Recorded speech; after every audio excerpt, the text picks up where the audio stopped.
Hi guys. March 8th, we got the news that Akira Toriyama, the creator of Dragon Ball, Dragon Ball Z, Dragon Ball GT, Dragon Ball Super, Dr. Slump, and many, many other IPs, has passed away at the age of 68.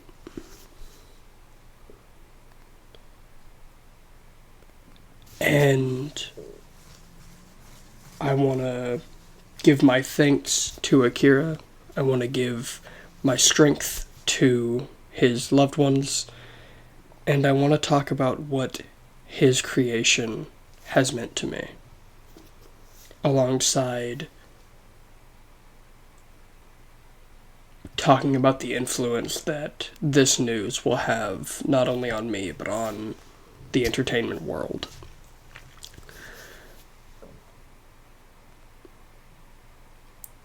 So, to begin, let's talk about where it started for me, which was the first time I saw anything to do with Dragon Ball. It would have been 2008, maybe 9. I was 3, maybe 4 years old, and I was at my mother's on a Saturday morning when I saw the episode of Dragon Ball Z where Goku finally shows up and just hits that nasty elbow on Raccoon and then fights with Jason Birder. I think that's the episode. I could be wrong.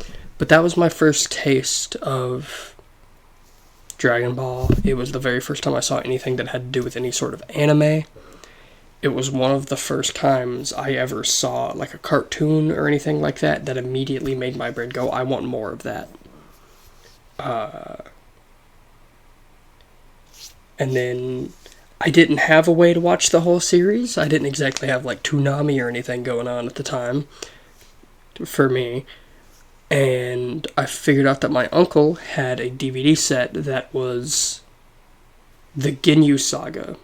And then the first 2 episodes of the Frieza fight.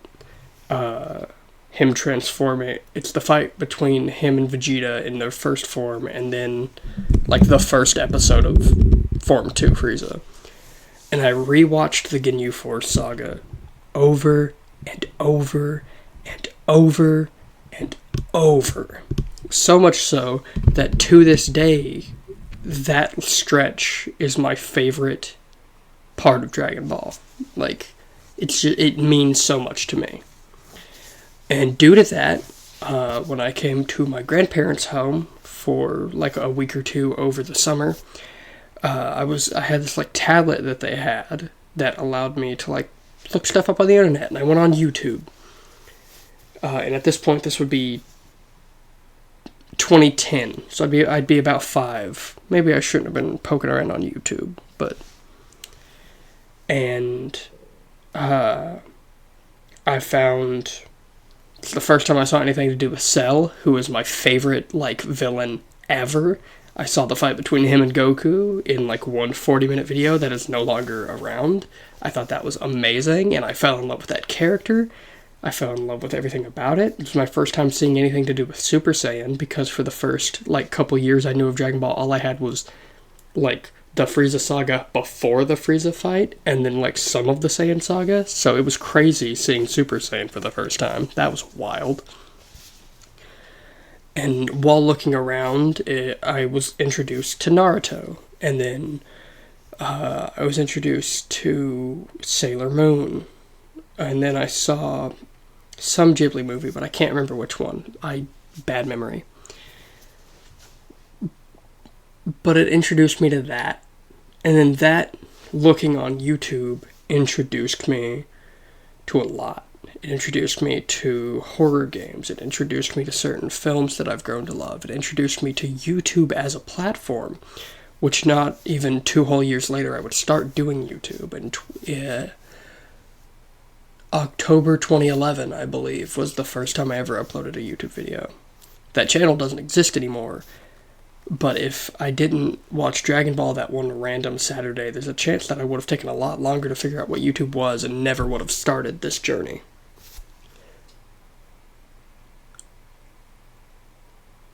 along those lines, it's also whenever I first saw a PewDiePie video, which led to me seeing Markiplier videos, Jacksepticeye videos. It led to me learning about DLive. It led to me finding Rooster Teeth. It led to so many things that have been a big part of me growing up.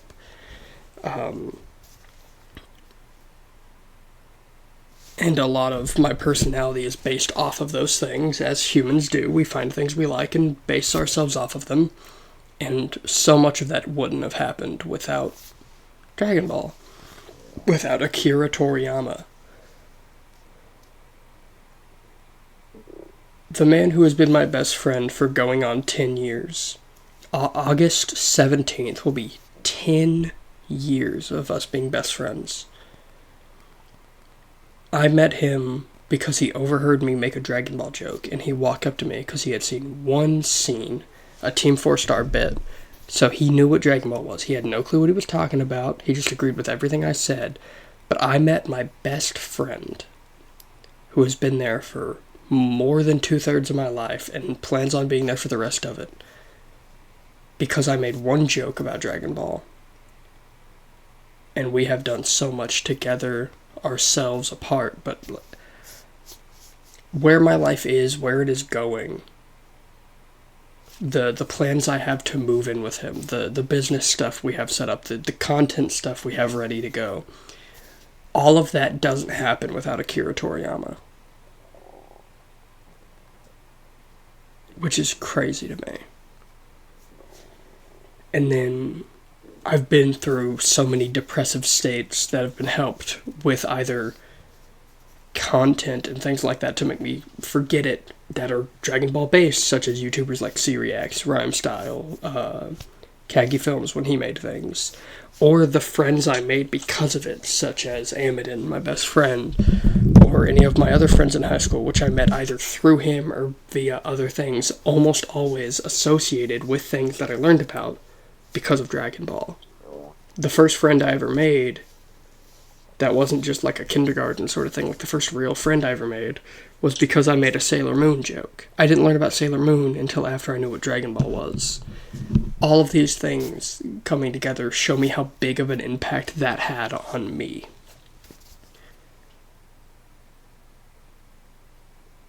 And now that we're done talking about what that means to me, I want to talk about what it means for media and pop culture, because it's so hard to go through, like, pop culture and not find anything to do with Dragon Ball.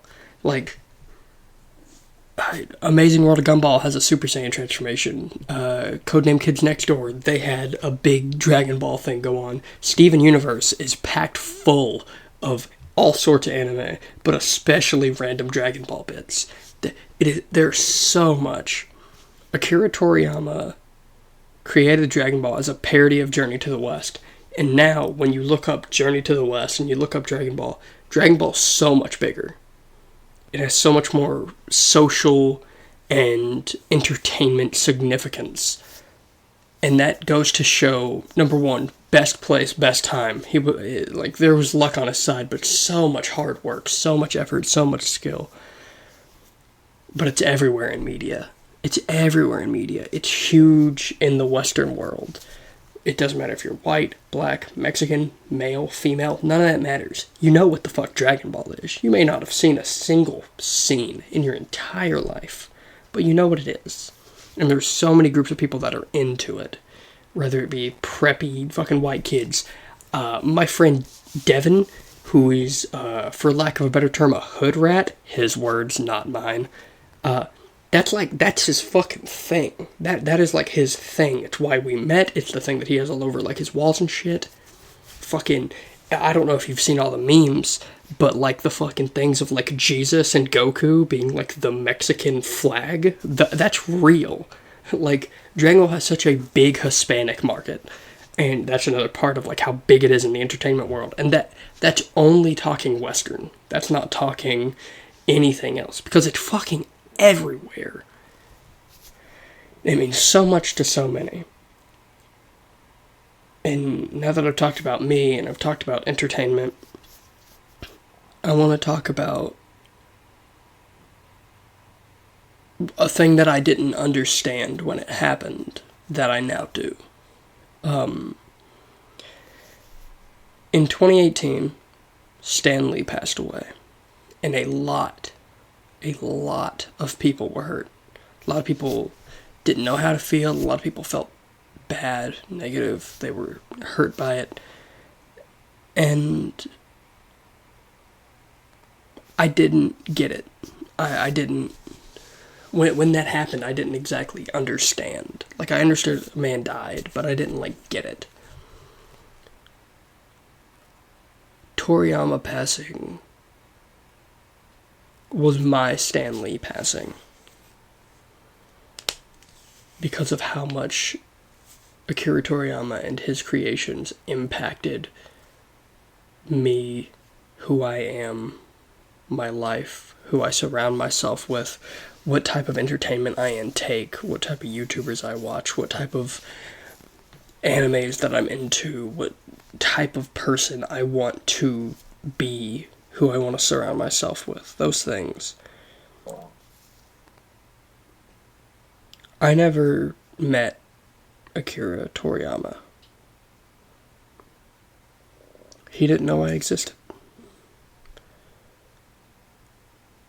But his creations did so much for me and taught me so much and were there for me.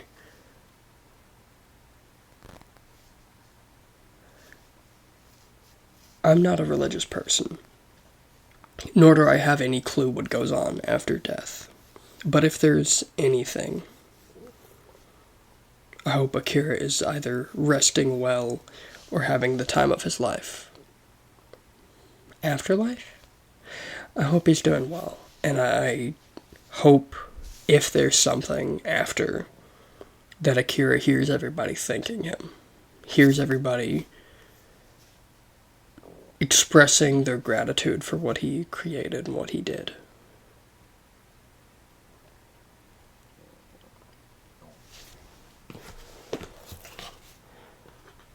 Because almost 40 years ago, it started with a little boy, a little girl, and this.